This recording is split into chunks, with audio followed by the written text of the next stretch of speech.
I can't tell the story is hilarious or heartbreaking. I think you'll decide.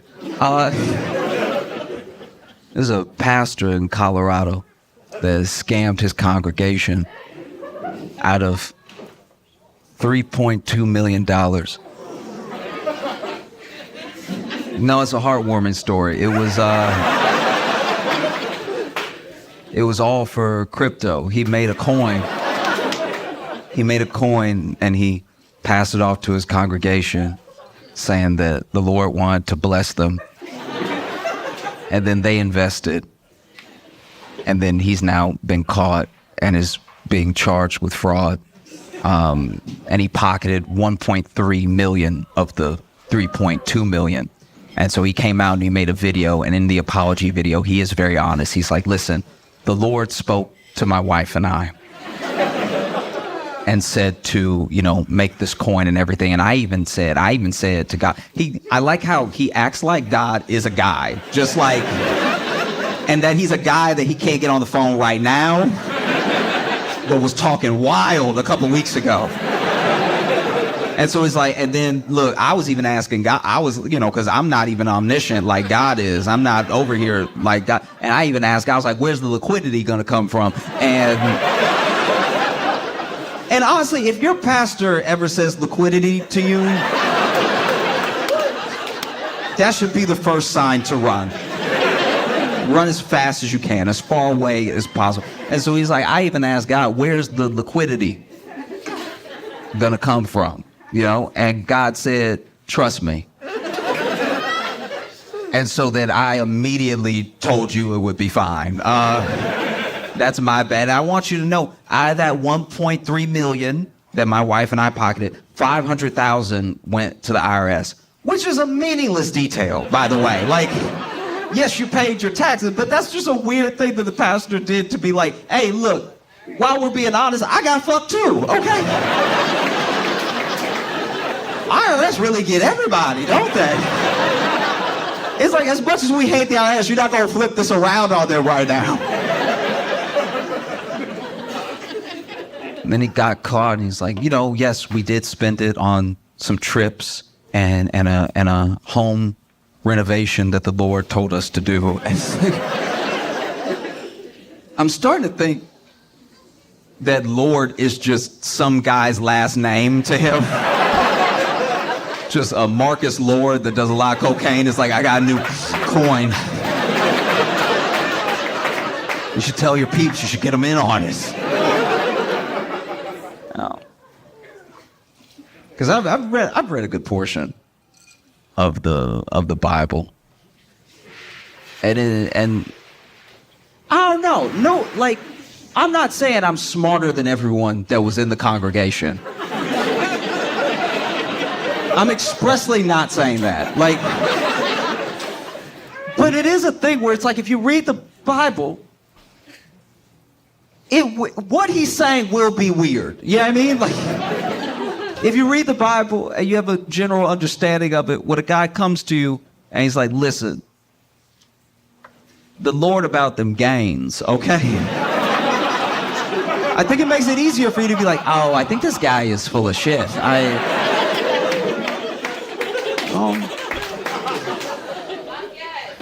Thank you. But that's a scary thing, though, is that, like, there's a blurred line now, blurred almost to the point of being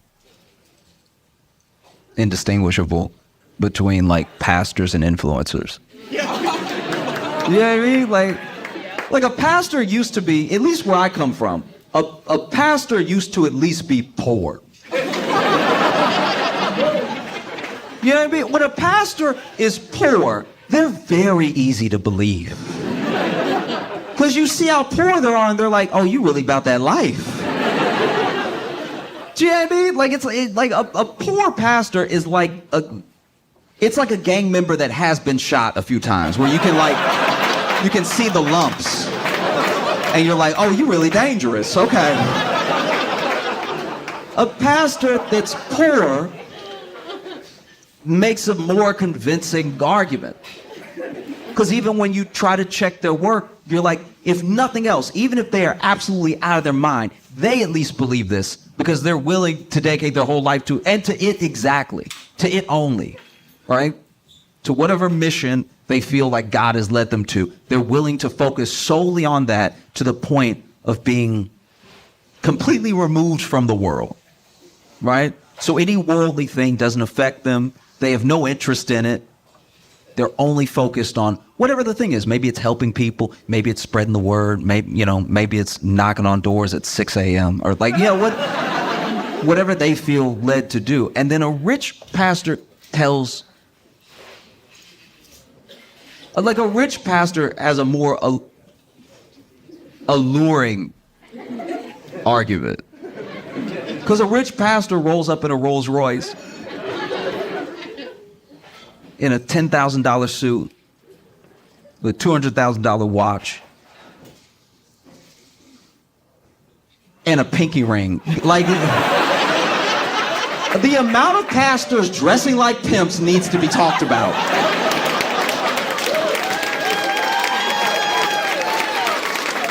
Do you know what I mean?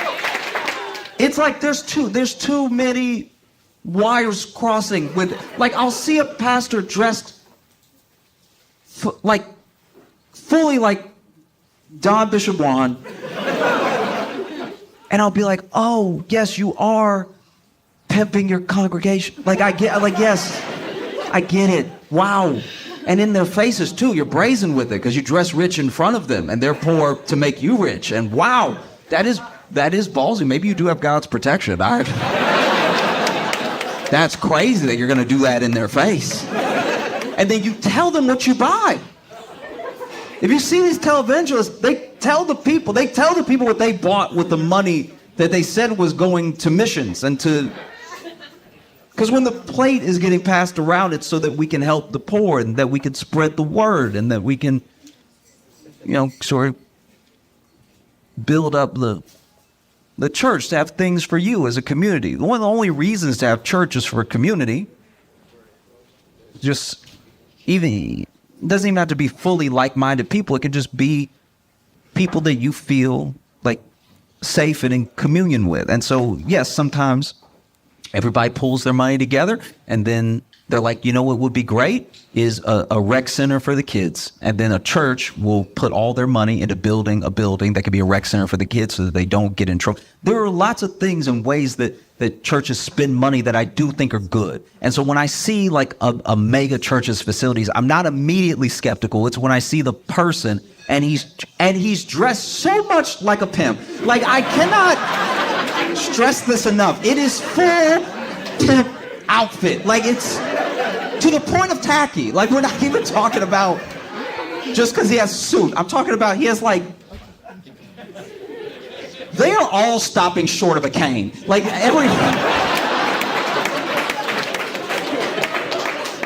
they're millionaires in your face and they're telling you, I have all this stuff because, because God blessed me with this jet.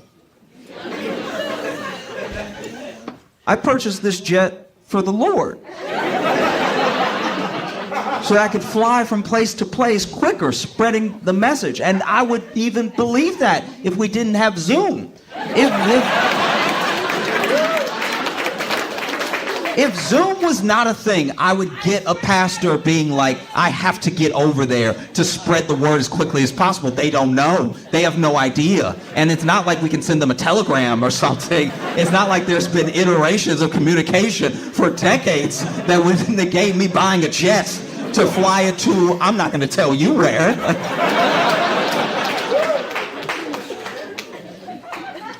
Like, how did we get here? And look, it is probably,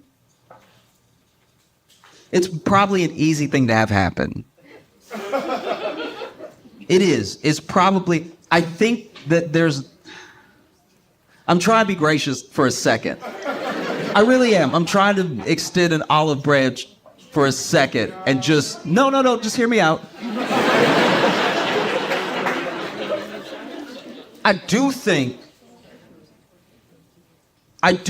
that there's something that speaks to these pastors. But I think what has happened is that they have mistaken God for their intrusive thoughts. Do you know what I mean?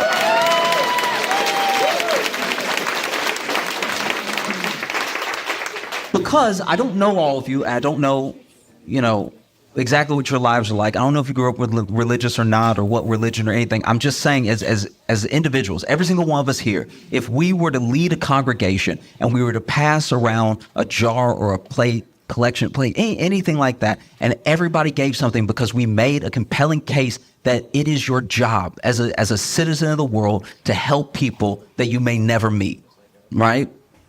Is your actual duty as a living, breathing, empathetic individual that you have to do something if someone somewhere is hurting. You don't need to know them, and you don't need to know why they got there. That's none of your business. It's important to help someone. And then the plate gets passed around, and you make such a compelling argument that everybody puts, $1, $5, $10, or like the Bible says, 1/10 of their income to help the poor.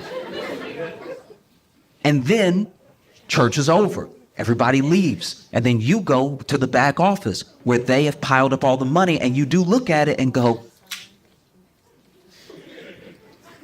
nigga, we rich. I mean, wow. Oh, we really cooking right now. Oh, man, I'd get the pinky with the soup. Oh. I'm not going to get the cane. That's too much, but oh. Just looking at a pile of money, a pile of envelopes with 1/10 of someone's paycheck in order for them to either spread the word of God or help people that they will never meet, build a well, do something.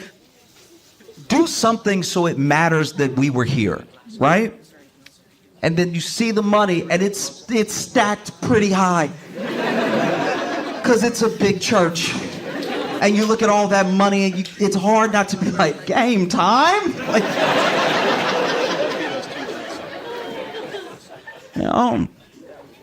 That's a tough thing.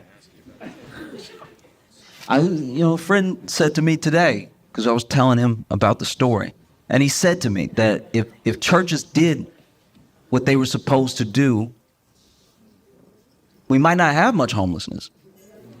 You know what I mean?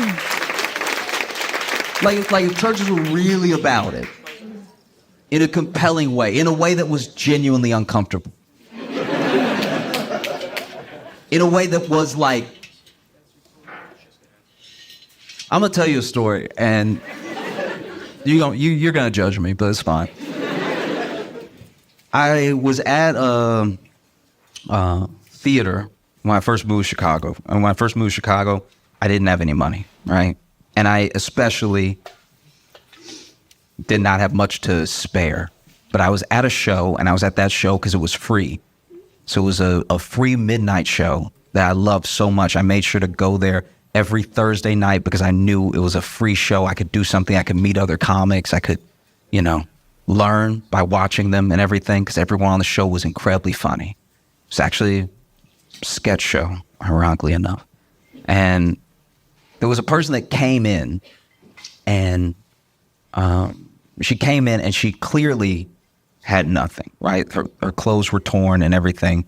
Her hair was a little messed up, and she had a little bit of a limp. And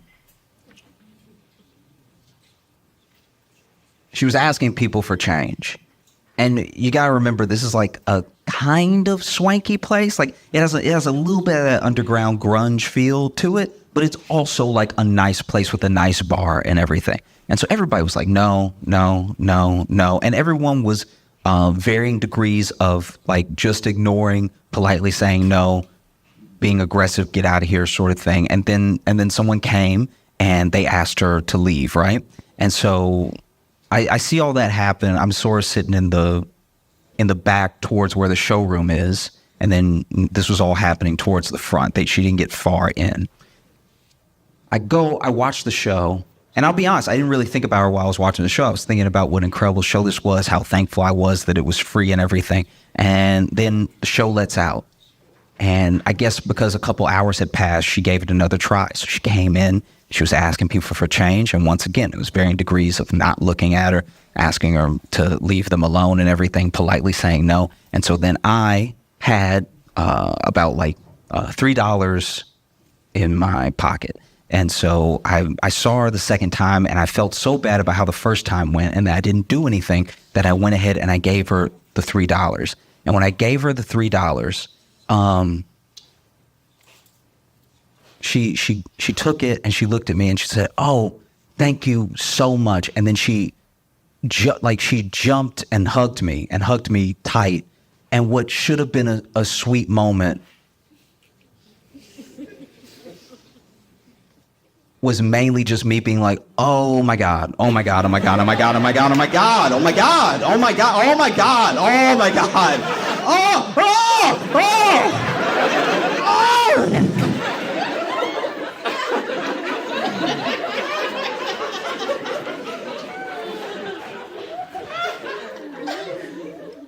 And then she walked off, happy as could be, walked out of the venue. And then I was like, I gotta wash my hands, I gotta wash my hands, I gotta wash my hands, I gotta wash my hands.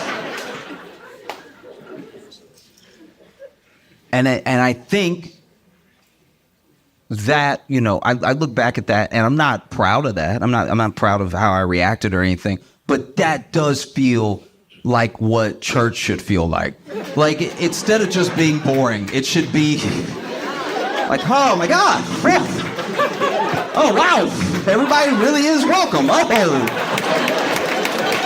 Oh, jeez.